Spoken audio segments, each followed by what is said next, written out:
Hello, everybody. You probably didn't hear a damn thing I've just been saying for the past minute and a half. But welcome! Vega Squadron against Power Rangers game number 2! I don't know how that happened. Interesting. This break, it totally broke you, like, I don't know. Very, very interesting. Well, yes, I was talking about the draft. Broodmother, Vega Squadron, signature hero, they get that in the first phase. Clockwork and Winter Wyvern, good teamfight control. And they're both decent against Broodmother in like the mid-game, but I think the first 15 minutes, it's a lot to do with them sort of taking fights elsewhere, away from the Broodmother. But this Wisp, they don't get the Tiny to go with it. What do you expect from Vega to actually go along with it? It's not even the fact that they have some sort of like combo that they usually on, it's just the fact that they utilize this Wisp really well. Like these two heroes, Io and Broodmother, are like these signature heroes from Vega, and I'm actually quite surprised they let it through. I'm not sure the Queen of...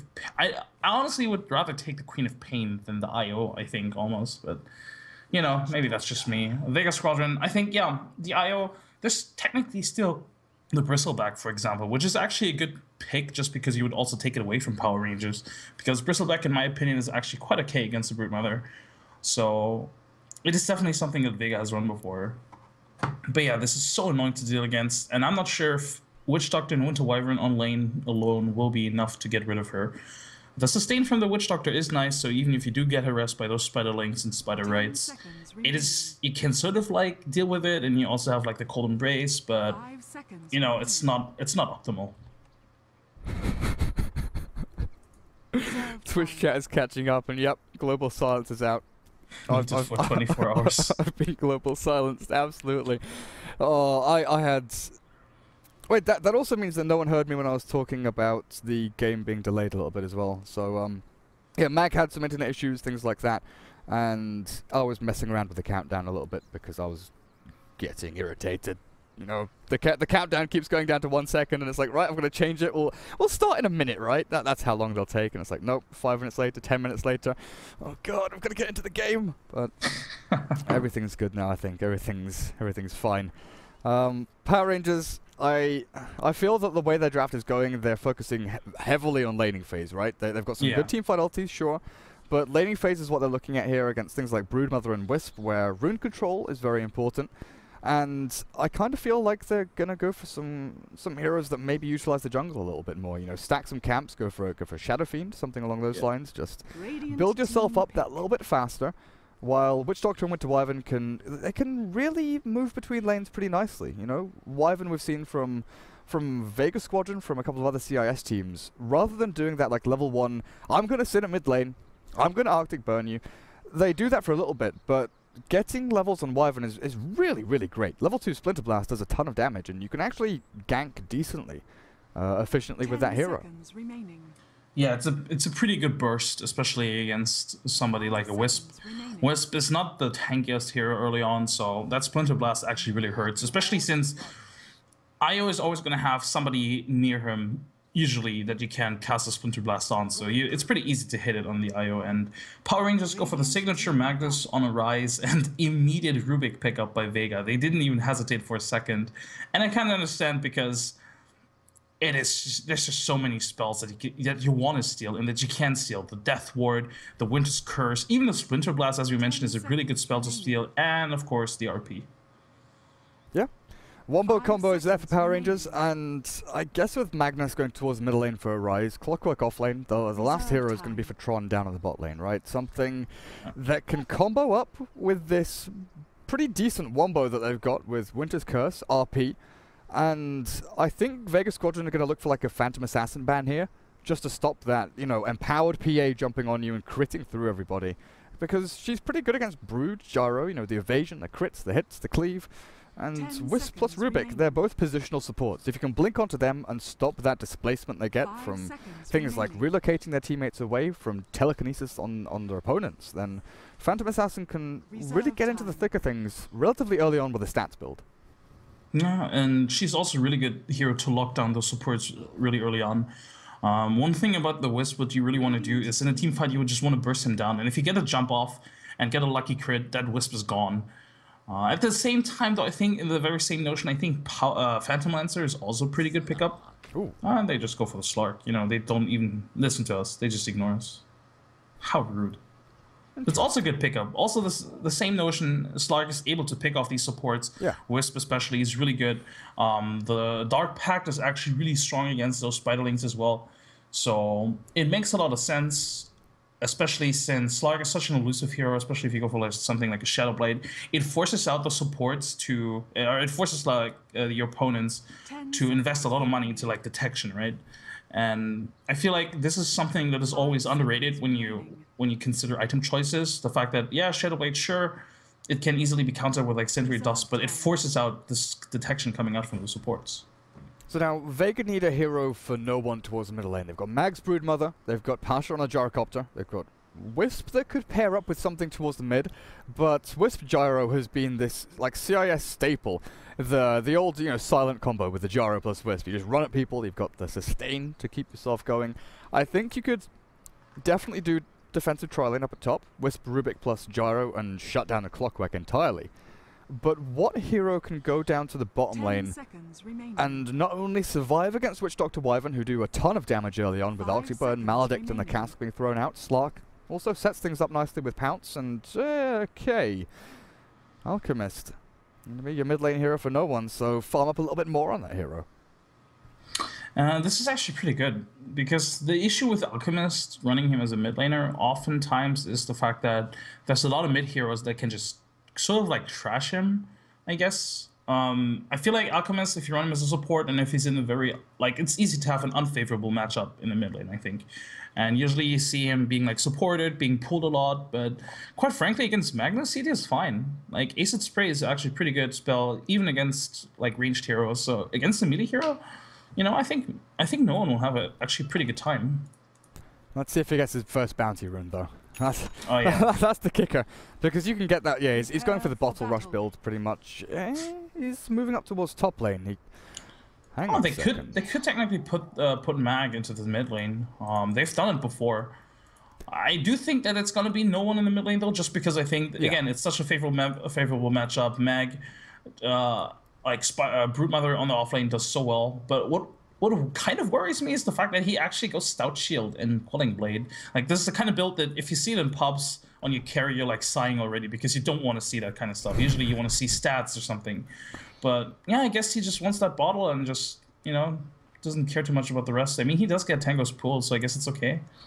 Yeah, it's fine. It's going to allow him to last it a little bit easier, and I wonder if Arise plays against this by going, like we've seen Magnus's go and power level 1, yeah, exactly, and that might be the way he looks at this, because Shockwave isn't going to do a massive amount.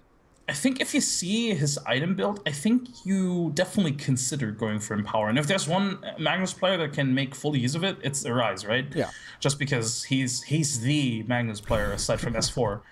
So yeah, I definitely, it's a good point. It's good that you pointed it out, because this is something that I hope he does, just because I feel like he can utilize the fact that no one is going a bit like quote-unquote greedy. Of course, this is like, I mean, oh my god, this bounty rune, instant bottle, by the way. It's like, hang on a second, solo. That's kind of interesting, actually. So the fact that they're, you know, obviously giving that bottle over to the Alchemist early on, the Wisp isn't going to go for the bottle rush. Is this bottle going to stick on solo though? Because they've given him the bottle for now. He's gone Mango with Tango, you know, a bunch of regen, basically. So the Wisp has gone full regen build. The bottle is still over on this Wisp, so I guess solo stacks and basically plays this as though it's, you know, a regular old Wisp combo. You stack camps, you control runes, you rotate from lane to lane, and you help out top a little bit. But this means that no one doesn't have that bottle, but it also means that he doesn't have to worry about bottle crowing, ferrying things back and forth. He can just focus on lane and lane alone, while down at bottom lane, Mag, okay, so speaking of lanes, you're dead. First blood, go the way of Big Num. Witch Doctor picks that one up as Mag's Broodmother. 2 sentries placed, so the fact that he can come back down to this lane now, if he's not being given sentries or anything, so he still has to worry about the double sentries placed. He's definitely killable down here. Yeah. As for solo, I think he's doing pretty much what you said. He's just been stacking, I think, 2 camps just now, and now he's returned or rotated to the mid lane and is helping out no one. So it's basically a dual lane up against the Magnus, and even without the dual lane setup, honestly, no one was doing actually quite fine. So probably just going to apply a lot of pressure to Rise. I feel like they don't necessarily need the Wisp on this top lane just because Clockwork... I think the Rubik itself is okay in terms of like harassing him out of the lane. Also the fact you can telekinesis out of Cogs and into Rocket Barrage. I think that's the killer here. You know, heroes like Earthshaker and Rubik are both very good against the Clockwork. You stop the positional advantage you get from Cogs and the kind of displacement factor that Cheshire Cat maybe looks for. As he tried to pull that creep wave across, but he's just a little bit too late, it looks like there. And looking down towards bottom lane, Arise gets the bounty, but Big Num as well as J4, Witch Doctor and Winter Wyvern, they're both looking for the Broodmother. He's hiding away here. Solo gets DD rune up at top. Cheshire Cat not going to get his hands on that, but no one not getting any more bounty runes for now. Yeah. What I'm like curious about is though the fact that Solo, he actually didn't spend any money in the beginning. He only bought the stuff after no one was gonna pick up the bounty runes. So it feels like they sort of like contemplated giving him the bounty rune after all, or possibly wanted to see if they could get both bounty runes at the beginning. Yeah, I don't know. I think it's if the Radiant contested top bounty rune, then you know they give Mag the bot one, something like that, and they just go with it. Give the Wisp the bottle rush, and no one tries to go into something a little bit different. But you know, this is the thing up at top. Telekinesis back into nothing. Not going to get that kill up there. But they just kept their options open, basically. Because now you look at no one, he can still go for the bottle after Boots quelling. He hasn't even used any of his shared tangos. He's actually going to go straight into Treads, so I'm guessing the Treads medallion build for him. Now, if we look later on into the game, there's no one you necessarily would love to give Aghanim Scepter to, right? Rubik is pretty good, but there's no one else that's amazingly great. Gyrocopter is kind of meh. Global Call-On, man. Like... I'm speaking like in terms of Disruptor, Aghanims, you know, Witch Doctor upgrade, Venomancer. It's not up to par, honestly. It's nowhere near as good as them. But I guess if you get into like 50, 60 minutes, something like that, you've got the money. Gyrocopter Global Ag, just throw the call down wherever you want to. Yeah, but at the same time, I mean, even just the stats are kind of okay, and most of the time you don't really. I mean, a lot of times you don't necessarily see the Aghanims desperately being purchased because you want it desperately on another hero. It's just like one of those perks, right? Sure, it would be nice to have like a hero that can fully utilize the Aghanims, as for example like a Venomancer, what we've seen before. But at the same time, just Rubik itself is also pretty fine. That means that Seema can like focus on getting like 4-staff blink, these kind of like elusive items, and no one can also just focus on his own item progression more so than just trying to say go for like a 4th item Aghanim Scepter. 3 minutes 40 in. Bottle, Treads, Quelling Blade. This Alchemist is a monster, and they're stacking up these camps pretty nicely as well. Solo getting his job done up there. And Mag, he knows what's happening down the bot lane. These sentries are going to expire soon. The 2-1s on lane anyway. He's going to know the timing of this, and he's going to realize soon that he can actually start applying a lot of pressure down here. There is dust on Winter Wyvern and another sentry on Big Num. And the fact that Tron on this Slark and the Pounce and the Dark Pact, there's so much damage just sort of being flung at you if you do get caught that it's difficult. Mid lane, Arise. How's he doing? 17-1. So he's getting his farm on as well. I wonder where he heads though, because again, I kind of feel like Power Rangers, they can hit their stride just at the right moment. They've got that wombo combo. Once they get their level 6s, once they get into like level 8, sort of 12, 13, maybe a little bit later on, minutes into the game, then they can go and take team fights and force the issue around tier 1 towers. But between like 13 and 25, that's when Alchemist starts to kick into swing, right? That's when Broodmother's taking down tier 1s and tier 2s, and I missed the kill up on top. Clockwork does drop. But yeah, up until like 25 minutes in, that's where Vega come into swing, and then it swings back a little bit. You know, Slark gets his items. They've got the wombo combo still going over on Power Rangers. That's actually what I really like about the Power Rangers sort of like lineup. They not only do they have the sort of like wombo combo, but they also have the pickoff potential. You know, they have the Clockwork, they have the Slark. So if they do want to go for those gangs, technically they can still do that. But they can also take like 5-on-5 team fights head on if they wanted to. So in that regard, it's a well-rounded lineup. But as you said, of course, there's that timing where Vega's lineup is just a bit more, just a bit stronger in general. It's just that like burst of farming speed that they get from no one, I think. Like Medallion isn't really done. They've got a pretty good rush taking lineup as well, with Medallion, Spiderlings, the fact that Broodmother's down on this dire off lane. Look at this. No one is now going to clear those camps. It's gonna be bling bling all day. Easy stuff. Now, how much money is he gonna get from this? Another. He's gonna put him let's take a guess. Let's take a guess. I'm gonna say 1.5k is gonna be at the end. Like he's gonna be at 1.5k afterwards. I think it's gonna be at 12:30. Ah, yeah, you're probably right. I probably overestimated, but we'll see. We'll see. I'm just gonna keep my eye on the map. Actually, it's only one level in Grievous Greed. What the hell? How do you not? How do you even scale Unstable Concoction? That's like the most useless spell nowadays. Well, wait. He just bought Medallion Recipe, right? Yeah, he has the full medallion. Did he have the other components already? He did, right? Yeah, he did. So he has the full medallion. Yeah. So we're up to 700, 880, 900. Okay, so he would have been on 1070. Yeah, you're closer. Again, I kind of assumed he was going to be at level 2 Grievous Greed. Oh, mid, Cheshire Cat, Telekinesis back, but no one coming in with a concoction, gonna stun himself. See, not gonna completely be useless. Useless ability. Bottom lane mag has been caught, pounced back with the dust. And the kill on the Clockwork not coming to fruition, but the kill down on bottom lane, that Broodmother dying twice now. Man. I will say, though, that Mac has been doing a really good job at staying elusive, despite the 2 sentries that we pointed out earlier, or like even 3 sentries at some point.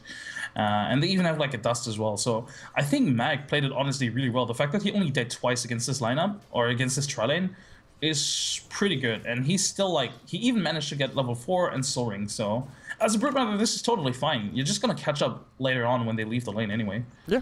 You know these supports, they want to get level 6. Big Nom as, well, J4. They want to get their big ultis up and running, and they've got to stack and pulse. They've got to leave this lane a little bit. Now, Tron, he's not going to get pressured immensely by the Broodmother right now, but I agree with you. Once she starts getting to, like, level 5 is the key point, really. Level 3 in Spawn Spiderlings, you can actually start using it as a nuke. We used to see it a ton against anti-mage, like TI1, TI2, TI3, Broodmother, oh, maybe not TI1, but Broodmother against AM. You just spam Spawn Spiderlings as that nuke damage onto the hero over and over again, and actually just chip them down over time. I was actually so happy when there was a meta where Broodmother was not involved after TI2, but, you know. Oh, solo! Nope. Rise tried to be cute, steer him away from the rune, but, you know, Solo was just hugging that rune. He's building towards an urn and almost has it, actually. But yeah, I like this. I mean, we pointed it out in the first game, but Vega's doing a really good job at giving their supports the kind of space that they want. Like, when no one rotates to the jungle, it's almost like the perfect timing for Solo to go to the mid lane, and he does it as well. So, I don't know. This is like really... They perfected this kind of timing of giving like everybody the space they need. And I feel like Power Rangers is not really doing a good enough job. Like, pretty much the same as in the first game. They're not really doing good enough of a job to sort of like pressure them to make the mistakes, because for right now Vega can just play the farm game, right? Okay, so this Alchemist has 70 last hits, 5,100 net worth. The Solar Crest is done, and like I said, they have a good Roche taking lineup, but I don't think they can just go and rush in there. You know, they can't go right now. They can't go at the 10-minute mark. They've got to make something happen before that, find a fight, maybe take a tier 1, or they can just ignore that entire concept and say, hey, we're out farming. We will continue to out farm. We'll get Solo up to level 6. We've got this Gyrocopter farming way at top lane. You know, he's second in terms of net worth. Slark is just behind him, but Slark has this kind of threshold where he needs that little bit more, right? The Gyro with levels, with phase, drums, Ring of Aquila, just those bare bones stats. You can go and fight and fight and fight. The Slark, he kind of needs treads, Aquila, then you need that one big item. You need the key tipping point item, the Shadow Blade, the Blink, whatever you go for, to actually make yourself viable in team fights, to go and pick people off in the back lines, look for the supports, or maybe even just go in for this Alchemist, who I feel is kind of weak against the Slark in a lot of respects, but with the Solar Crest, it makes it so difficult to kill him. Yeah, it really does.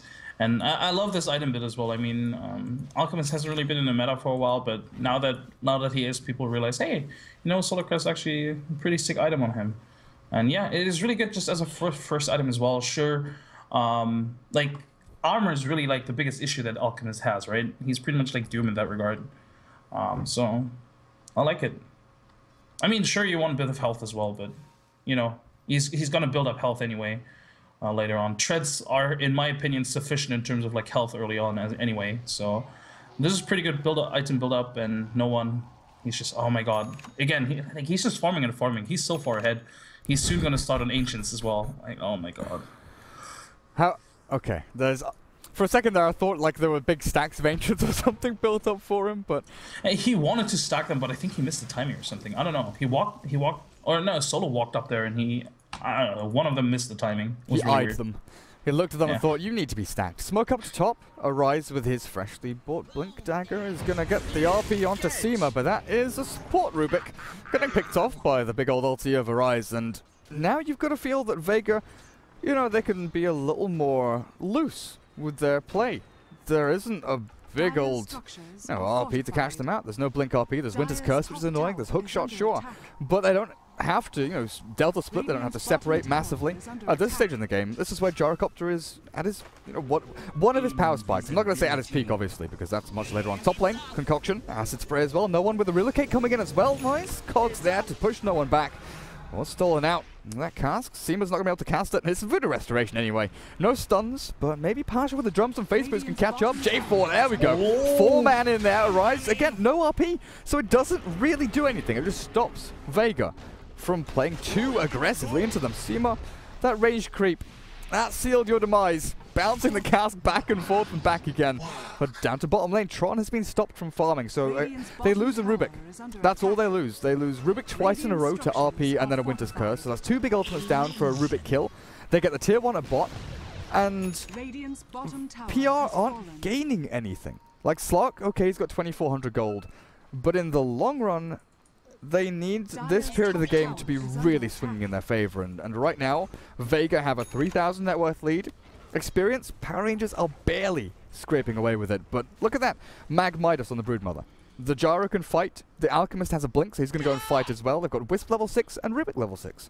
Everything at their disposal now to actually go and battle it out against these big, long cooldown ultimates.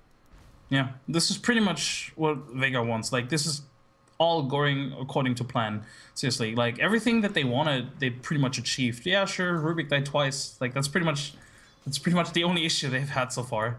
And quite frankly, Power Rangers, as you said, like, they definitely overcommitted for a Rubik kill. I'm not even sure he needed to use the RP in that. Like, I honestly expected he was just going to skewer him, because a Magnus player like Arise, he honestly just uses Blink Skewer, right? So, or at least in that position, I don't know. Was maybe just panicking a bit as well, so... It's very unfortunate, but he has it up again, so maybe they can find something here, especially since Witch Doctor's level 6 now. Cheshire Cat's looking for the hook shot from the high ground, and this is where Vega are very aware of their situation, because, you know, they've played Clockwork to death. Mag was one of the first people that kind of found that Clockwork little, I don't know, a little glitch, little abuse over on the east side on that Dire off lane. He's very adept with his hook shots as well, and they're very good with the Wisp Tiny, so they know when these timings come. When people are just going to jump in onto you. These big cooldown ultimates are all ready to be really taken out here by Power Rangers. And look at this. They kind of feel forced. I don't know if this is Vega moving around as 4 and pushing into the tier 1 that's doing this, or if it's just the fact that Power Rangers know they need to take a team fight, and they know they need to get this game into their own hands to try and... You know, they're basically grasping at straws here. They're looking for any little advantage they can eke out, but if they're grouping up as 4, while the opponent is okay grouping up as 4 as well, but you look at Vega, they're farming middle lane. They aren't sitting back defensively, hiding behind their tier 1. And this is why Arise and Tron have both gone into the Dire jungle, and they're wrapping around behind as well. If they can catch Solo or Seema on the back lines here. Cask thrown out. J4, there's the RP onto 2 though. Hookshot catches Solo. He's dead to the little old Slug as well, and the cogs trap him in. Seema gone down and out. No one, pretty much last man standing. With Wisp coming in, no one's still battling through it all, but the Cheshire Cat Clockwork pounds through it, and the Slug has taken another one. No one with your blink back. Can you escape from this? Apparently you can't, and my final point was going to be Broodmother is pushing bottom lane, so all Vega have to do is draw this out and not get caught, but they got caught. The Wombo combo, really, that was amazingly well played from Power Rangers. The RP, I think, hit both supports. No, it hit only the Rubik and I believe the Gyrocopter, but those are pretty much enough, right? Yeah. So there was one hero up at the far north that just got pounded by the Slark. He jumped in, 3 hits with the Empower, and he was dead. Yeah. So that backstep, as you pointed out, from Arise and from Slark, was really well done. That sort of like flank. I don't think that Vega expected it whatsoever. They didn't really have any vision in that area anyway, and it just felt like they sort of like only expected this like frontal sort of like engagement. So that was pretty unfortunate. Exactly. Like, that's what I was saying, where Power Rangers, they felt forced, but they made a very good switch in movement where they went from a linear approach where it's just straight down the middle, we'll go and fight them, let's go head on head, to this kind of, right, we need to farm a little bit. So it wasn't just that they switched their tactical maneuver to gain an advantage for the team fight, but they also farmed in the period between actually waiting around and actually going in for the engagement. Now, Mag and Tron, a little dance around the trees there. What? I think they found him. They found him. Oh, yep, there we go. Get a vision of him. And with the dust, sentry down as well. Oh, take that little kill. What do you think Mag buys in this situation as his primary item? Radiance. I think Radiance is the call here. For Brood? I think if yeah. He does it, dude. Not for Alc. See, the thing is, there's Alc in the game. I kind of expect... Yeah, I think how should I put it? I think it is better on the Brood in this game. I think if you have the decision to make between either Brood or Alchemist, I think you want to have it on the Brood Mother. I feel just because the Brood Mother is just I don't know. I feel like the way no one has built up his Alchemist his Alchemist so far is like a battling Alchemist, right? And I don't feel like the Battle Alchemist really wants to go for the Radiance. I mean, yeah, the mischance is nice, but I think you want like AC first, for example. If you get an early AC on no one, it's not only going to accelerate your pushing ability, but also your team fight is going to be really strong because his teammates they just got killed within like seconds. Oh, Power Rangers have dragged it back a little bit. 1,000 net worth lead for them, but that was a good 4,500 swing away from Vega. Got themselves a good amount of experience, but away from the graphs we go as Pasha. He's shredded by the Death Ward, even though that skewer misses. Arise wanted to get the hell out of there in case there's any kind of re-engagement. Bottom lane, Mag. Oh, he's not going to get saved by Solo. Still taken out by Tron. 12-1, 18 minutes in.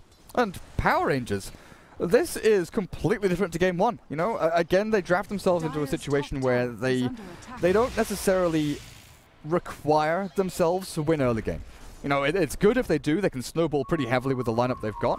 And with the combos that they can achieve with these teamfight ultimates, then sure.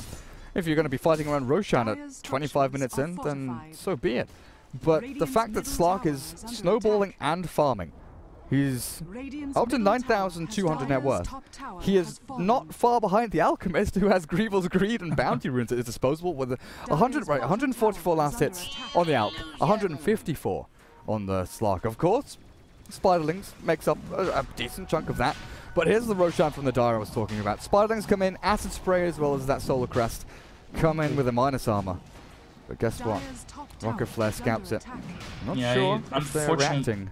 They're really not in a position to do so. They definitely need Mag for Arise for that, but not only is his RP on cooldown, he's so far away. Like, actually, it takes Vega a bit longer than I anticipated. So yeah, they're actually going to be in position to fight this. In fact, Tron is going to find Solo, and Solo's dead. Oh, he actually gets up onto the high ground. No one wants to actually battle with that slot. But yeah, the change to this medallion. So, oh, what? Jessica, no, you're up on the cliff. That's not where you want to be. No one is now actually having to fight against Tron, but this is a powered slot. The damage output's immense. With Arise skewing across into the Winter's Curse, it's like a vacuum combo. No one caught with Seema, and that's what, 4 dead? Nobody in exchange, and Broodmother just limps away. I'm done with this, and they take the Roshan as well. It's all theirs. Power Rangers 16-1. Vega Squadron in a ton of trouble. Didn't even need the RP. They still have it, and they can use it for the next fight if they want to. So yeah, that was some insane play from Power Rangers. I mean, I guess it's sort of to be expected because if they do contest it, they have a lot of spells that are really good in this kind of like choke position. I mean, they have the Cask, which is really strong.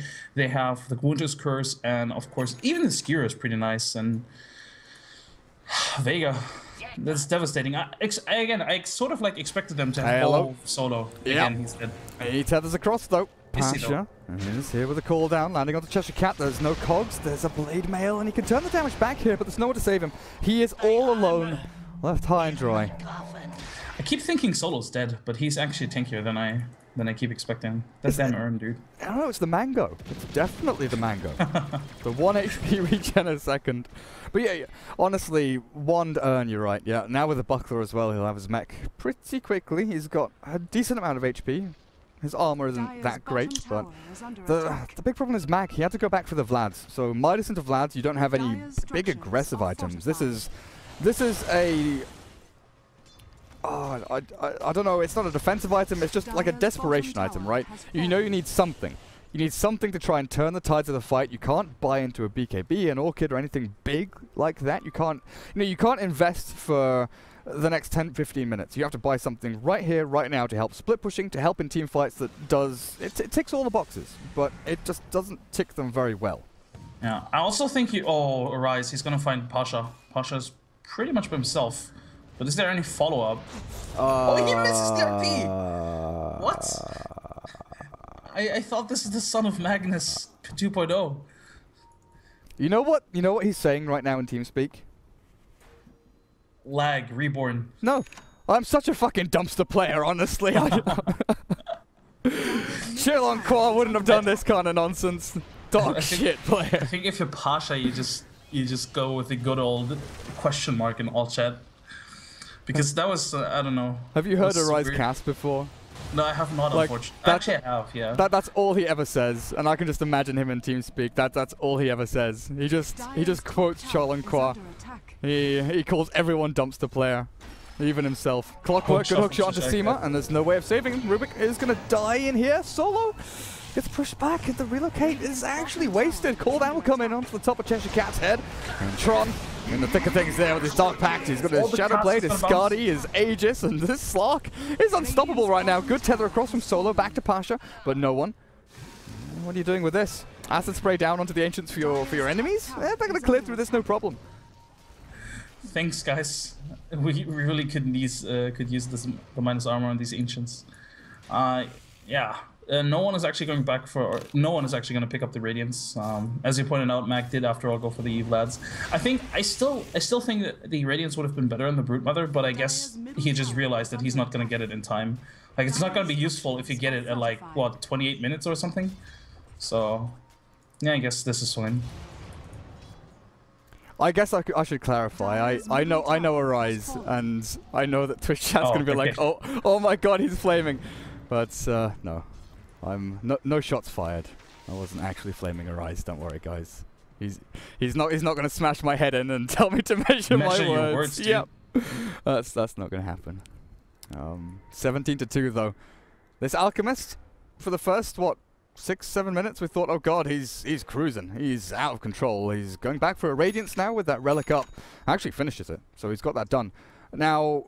We've seen the power of Manta, Octarine, Radiance acting like a Nalga and just, running around being annoying in general. So annoying. Is that what you do here?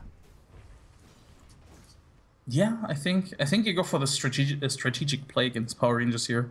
I don't think you want to take any more team fights at the moment, honestly. I think you just want to split push right now, just because team fights you lose them. Hey, there we go. Seema, RP onto him. They love killing off this Rubik. You catch that one. Honestly, there has to be some personal hate. There's no way you RP a solo Rubik twice. That's Rubik who has like the least amount of net worth in this game. Like, there's no way you do that unless there's like some personal hate. But I guess kill is a kill, and I mean, if you look at the state of the game, I guess it's sort of unlikely to find another kill within the next, I don't know, 90 seconds until that RP is up again. So hashtag worth. It's fine. Like we've seen the power of this. Okay.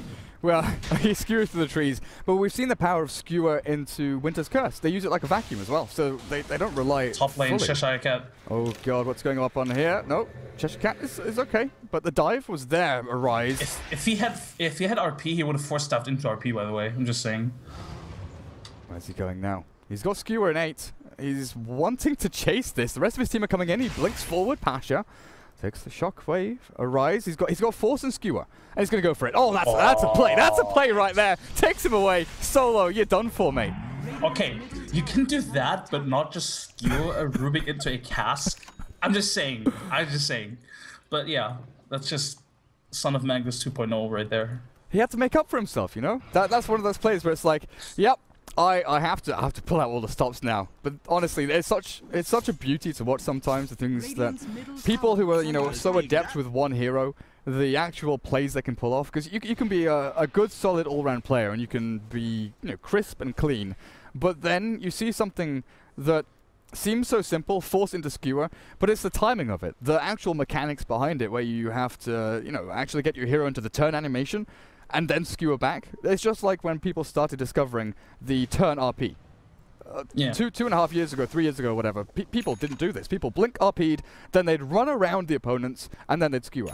And I can't remember who the first to do it was, but it was just this thing of beauty, where all of a sudden people are jumping in, turn animation to start things off, and then RP. So you actually get the heroes in the direction you want them to. Yeah, and it's just that for Rise, at this point, it's basically like muscle memory, right? He does this without even thinking about it. And this is like the beauty of him seeing this being played. They're gonna find no one here. Oh. Are they, though? Yeah, I mean, Yes. he should be dead, right? He Yeah. is. He's Rogered, absolutely done for. I was looking down at Mag thinking, oh, they're going to try and gank Mag, the Broodmother, who has been standing almost AFK by his tier 2 tower for a good 3 minutes or so, just waiting and waiting and making sure he's not going to die. The push up top, Gyrocopter, he's got solo. Oh, he did have solo behind him, so there's no relocate just now.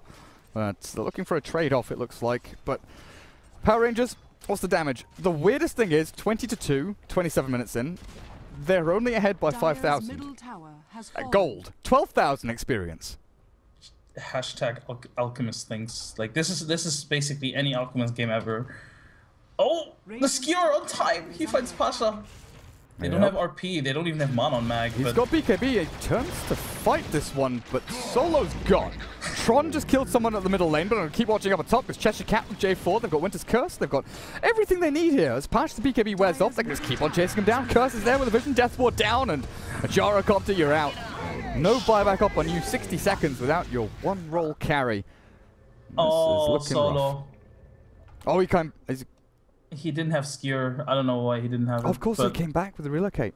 Yeah, the thing is, Solo wanted to relocate out the Gyrocopter, but I think the BKB made it impossible for him to tether to him. So I don't know. It was just some super weird stuff, and they unfortunately lost the Gyrocopter just because of it. We need 10 more kills, Skim. 10 more kills for Power Rangers. Really? The meme is real. It's alive. Yeah, I'm on board. I tried to find. It doesn't sound like you're on board. You sound pretty sad. I tried to find another number there we could replicate, but then I kind of realized that we can do 644 as well. Nah. No. Nah. I'm on board. 966.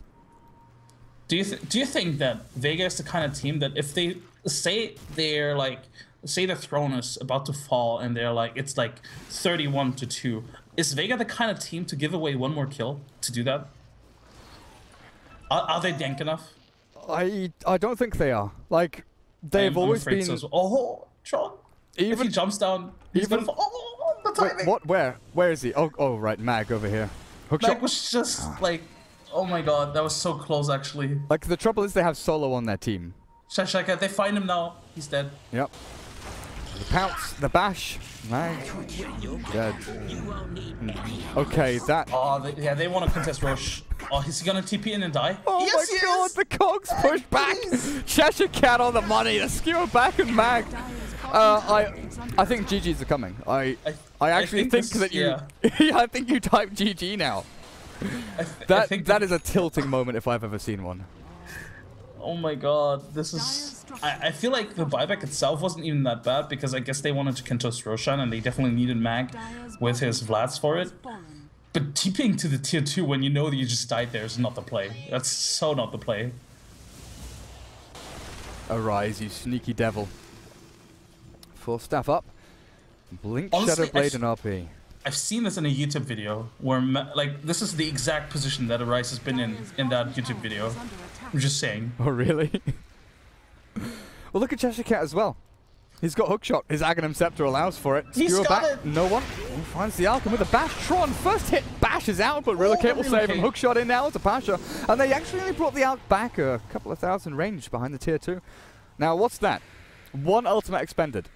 And when does the ultimate come back off cooldown? Now! It's ready. They've wasted a bit of mana on the clockwork. That's it.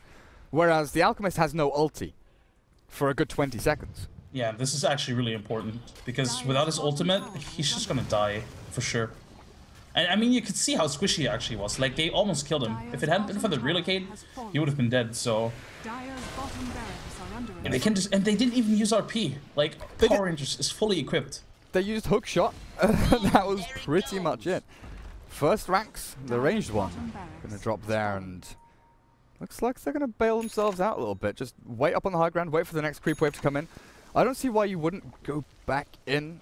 MKB is done for that Slark as well, so Solar Crest not gonna stop you from pounding into the no one out.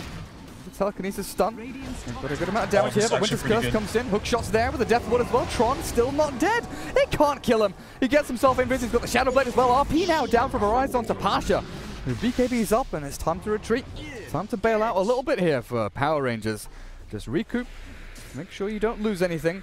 Regen back up, and Slark full HP, decent amount of mana. GG is cool, 26-2. They needed 6 more kills, but Vega Squadron, they've had enough. That's it. Game number 2 goes the way of Power Rangers, so 1-1 is the end result. Vega's not dank enough. If you're Vega, you give away 6 more kills, man. That's what I'm saying, like, they've got solo on their team, it's not happening. If it's Virtus Pro would do it, I think. Maybe Monkey Business does it as well. I don't think there are many teams that would, you know, put pride to one side. Monkey Business is down for that. Yeah. They'd probably even feed enough kills